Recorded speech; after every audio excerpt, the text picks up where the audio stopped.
Assalamualaikum warahmatullahi wabarakatuh. Perkenalkan, nama saya Hora Salma Nurisma dari kelas PJJ Akuntansi dengan NIM 2401030302062. Di sini saya akan mempresentasikan tentang makalah yang pernah saya buat, yaitu judulnya Peran Penganggaran Modal dalam Pertumbuhan Perusahaan. Di mana latar belakang ini dalam dunia bisnis yang semakin kompetitif, perusahaan dituntut untuk terus berinovasi dan mengembangkan usahanya. Salah satu kunci keberhasilan dalam mencapai pertumbuhan yang berkelanjutan adalah kemampuan perusahaan dalam mengalokasikan sumber daya secara efektif dan efisien. Penganggaran modal sebagai proses pengambilan keputusan investasi jangka panjang memiliki peran yang sangat strategis dalam hal ini. Penganggaran modal merupakan hal dari perencanaan strategi suatu perusahaan. Keputusan investasi yang dinilai hari ini akan membentuk masa depan perusahaan. Namun seringkali perusahaan menghadapi tantangan dalam mengambil keputusan investasi, terutama dalam lingkungan bisnis yang dinamis dan penuh ketidakpastian. Sini ada pembahasannya, yaitu bagaimana pengaruh penganggaran modal terhadap tingkat pertumbuhan penjualan perusahaan. Nah, penganggaran modal merupakan jantung dari setiap keputusan investasi jangka panjang yang diambil oleh sebuah perusahaan. Ini melibatkan alokasi sumber daya keuangan yang signifikan untuk proyek-proyek yang diharapkan dapat menghasilkan keuntungan di masa depan. Terdapat hubungan yang signifikan antara penganggaran modal dengan peningkatan laba perusahaan. Yang pertama, ada proyek yang menguntungkan.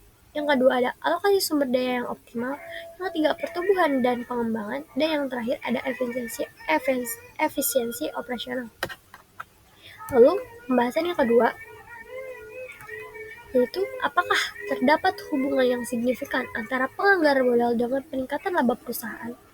Jawabannya adalah penganggaran modal yang efektif adalah kunci untuk pertumbuhan dan profitabilitas suatu perusahaan. Ketika sebuah perusahaan menginvestasikan dana dalam proyek-proyek baru, seperti pembelian peralatan baru, pengembangan produk, atau ekspansi ke pasar baru, tujuan utamanya adalah meningkatkan pendapatan dan profitabilitas dalam jangka panjang. Nah, ada beberapa cara penganggaran modal yang baik dapat meningkatkan laba. Pertama, singkat pengembalian yang diharapkan. Penganggaran modal yang dilakukan dengan hati-hati dan yang berdasarkan analisis yang kuat dapat menjadi pendorong utama pertumbuhan dan profitabilitas perusahaan. Lalu ada pembahasan yang ketiga, yaitu di mana sejauh mana penganggaran modal berkontribusi terhadap efisiensi penggunaan aset perusahaan. Nah, perencanaan yang matang. Penganggaran modal memaksa perusahaan untuk merencanakan investasi secara hati-hati. Dengan demikian, perusahaan dapat memilih proyek yang paling menguntungkan dan menghindari proyek yang tidak efisien.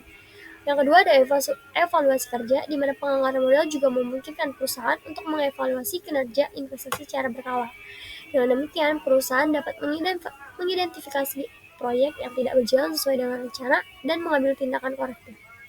Pengambilan keputusan yang baik. Dengan informasi yang diperoleh dari proses penganggaran modal, perusahaan dapat membuat keputusan investasi yang lebih baik. Keputusan yang baik akan meningkatkan nilai perusahaan dalam jangka panjang. Nah, kesimpulan dari pembahasan ketiga tadi yaitu penganggaran modal memiliki peran krusial dalam pertumbuhan perusahaan. Dengan perencanaan yang matang, perusahaan dapat mengalokasikan sumber daya secara efektif, meminimalisir risiko, dan meningkatkan peluang keberhasilan investasi jangka panjang.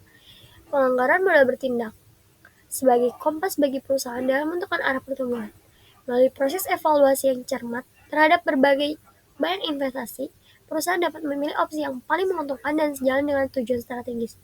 Selain itu, penganggaran modal juga membantu mengelola risiko keuangan, meningkatkan efisiensi perusahaan dan operasional, dan mendapatkan nilai tambah bagi pemegang saham.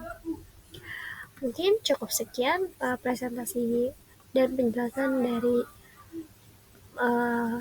buat saya. Kurang lebihnya mohon maaf. Wassalamualaikum warahmatullahi wabarakatuh.